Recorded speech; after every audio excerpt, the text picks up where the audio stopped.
Hey everyone, my name is Eric Rosen, and today in this pan mini nugget discussion, I'm just going to talk to you really quickly about a couple different ways you can see load on your firewall. I'm going to talk about in the GUI here how there's, just at a high level you can see it, and then we're going to go into the command line and go a little deeper. So I'm going to show you a couple commands in the tech doc, right? So just, off the bat, this is 10.0, below 10.0. There is still a system resources widget, so that's available in all the other versions as well. And just here at a glance, you can kind of see management plane load, data plane load, and the number of sessions. So really quickly, if you're coming in here, what you're typically looking for is high data plane load. If you're having an issue, you're going to see that really quickly here, or high session counts, right? So the boxes have a supported set of sessions, and if you're getting close to that, you may see something there, right? So just really quickly off the bat, in the GUI, you can get an idea of the overall health of the firewall. There is a doc that I like. If you just kind of if you put into Google, troubleshooting high CPU load on Palo Alto firewalls, or there's a command called show running resource-monitor. If you put either of those in Google, you'll get to a doc like this, which kind of goes over using this command. And so we're going to just jump into the command on the command line. I'm going to kind of go through how to read it, and then we'll go back to this doc.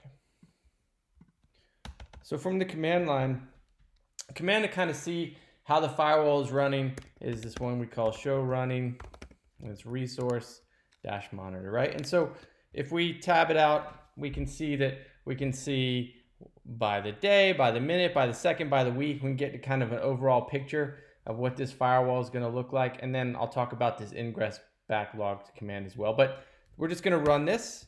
And so what we're looking at here, it's going to show us per second, per minute, per hour, etc. Right? And so what we're kind of looking at here is for statistics that are high. How you read this basically is this is a PA 850.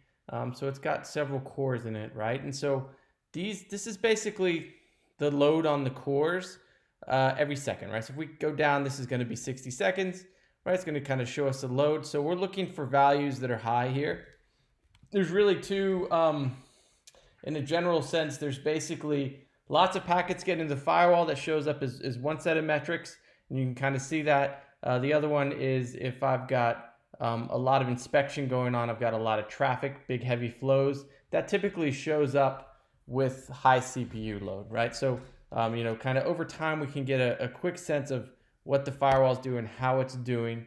So, right, so we're looking at basically the CPUs, the resource utilization over time. And reading this one, this is, there's 60 zeros in here. You read it from left to right, left to right, left to right, left to right, right? And you'll see that this firewall doesn't really have any load on it. It's a lab firewall, but we do have, you'll see a little bit of this going down. So we're looking at resource utilization. We're looking at packet buffers, packet descriptors. Typically when these values are high, you're getting a lot of traffic to the firewall, not necessarily bigger flows.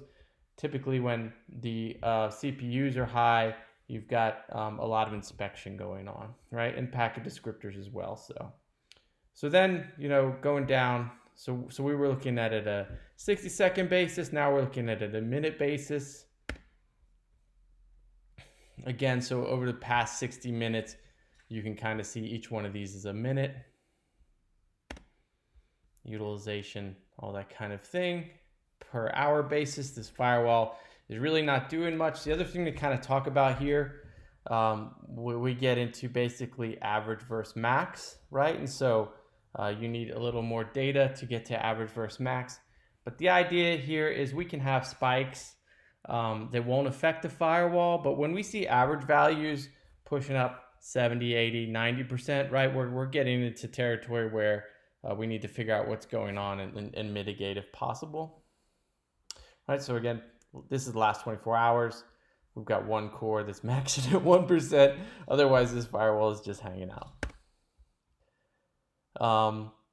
So, coming back down, so we're looking at resource utilization, all those average and maxes we were talking about earlier, right? You can see, this is a 24 hours, so there's going to be 24 zeros or, 24 fives. So you can kind of read it that way, right? And then we get into 7 days, and you can see here again, just going down 7 days, what the average and max utilization is. So this is a really good way to kind of understand over a period of time how your firewall is doing, especially, we always recommend that you're also monitoring these with whatever, solutions you're using to monitor health of all your devices in your network, and you're alerting on it.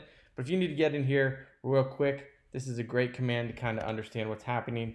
And then we get down into weeks, right? So this is a great resource. I recommend people use it when they're having issues. I mean, you can always call an attack and they'll help you, but this is a good way to just kind of see really quickly. The other command that's important when you're having an issue is this Ingress Backlogs command. So if I run this, what it's basically going to show me is any session that I have on the firewall that are consuming more than 2% of total capacity, right? And so this is a good command to see who my heavy hitters are on the firewall. Of course, on this one, I'm not seeing anything.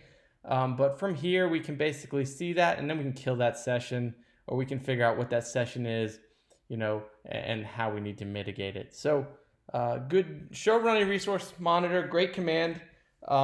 Definitely have a lot of my customers, we use it when we're in a situation where we got to figure some things out. So good command. And then, this tech doc is a good doc to kind of go through the things we just talked about in some detail as well.